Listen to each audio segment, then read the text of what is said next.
Good morning, gentlemen. Welcome to Happy Valley Ranch at the Albert Eckery Grasslands Preserve. We'll get right to it. This is our Gardenquake. It's a little tiller that, you know, makes sense for homeowners and rental shops, that type of stuff. The reason being is, and before we get the machine dirty, we're going to go underneath here and take a look at some of the features. Our replaceable tines, okay? We don't have to replace the whole sub-assembly underneath here. We can replace an individual tine should it hit a rock or some other debris and get destroyed or bent totally out of shape. The other thing you'll see down here is it looks like a dorsal fin of a shark upside down. This is the easy anchor. What that does for you, and you want to make sure that it's always maintained and in a good shape, is it keeps the machine stabilized. So when you're going through your first cut or you're tilling really deep, that will keep the machine from shaking. Okay, so it's important to keep that in fair condition, okay? What you see here is the lever, and it's kind of hard to do it when we're in this position, but it regulates how deep your till is, okay?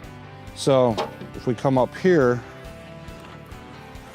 you'll see all you need to do is push back, the spring releases, and we're able to change our depth height, okay?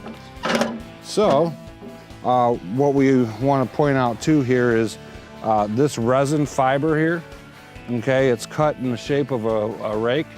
So what'll happen is this will smooth out what you've just tilled, okay? So you want to make sure that that is also in good shape. You don't want any debris to be able to come out and hit you. But right here, this is a locking differential.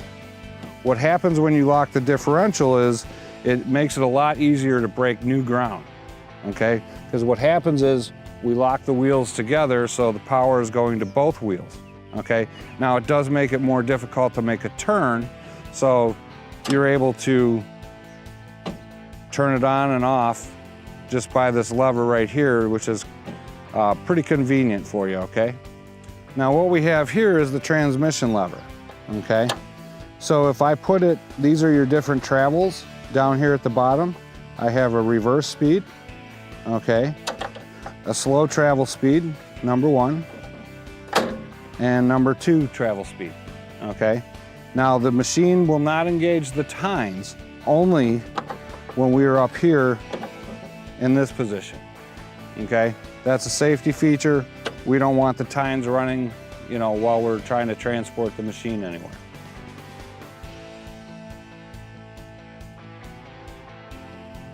This red lever here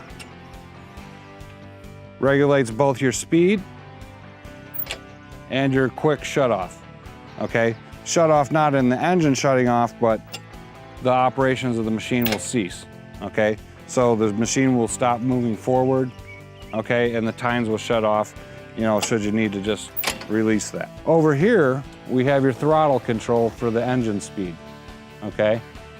So when you're starting it, you may, on a cold start, put it in the middle, okay? And then when you are tilling, you'll throttle all the way up. And then to shut down the machine, I always, as a good practice, just put it down to its lowest RPMs and then, you know, let the gas go through just a little bit and then turn it off. So how do you start this machine? All right, well, what we would do is come up here, and you can see this button right here. It's on and off. Just turn it to on. Come around to the front of the machine here. We have 2 slide levers. The first one down at the bottom is black, and what you do is slide it towards the machine. That's your gas shutoff. So you want to open up the fuel line, and that is by pushing the black lever towards the machine, okay? The second item you want to do is, especially if it's cold, we're going to turn the choke out and away from the machine, okay? Our next part in the process is especially again, if it's a cold start, we're gonna wanna put it about in the middle between the turtle and the rabbit, okay? And then simply just put your foot on the decal, pull the rope, okay? And then shut off the choke.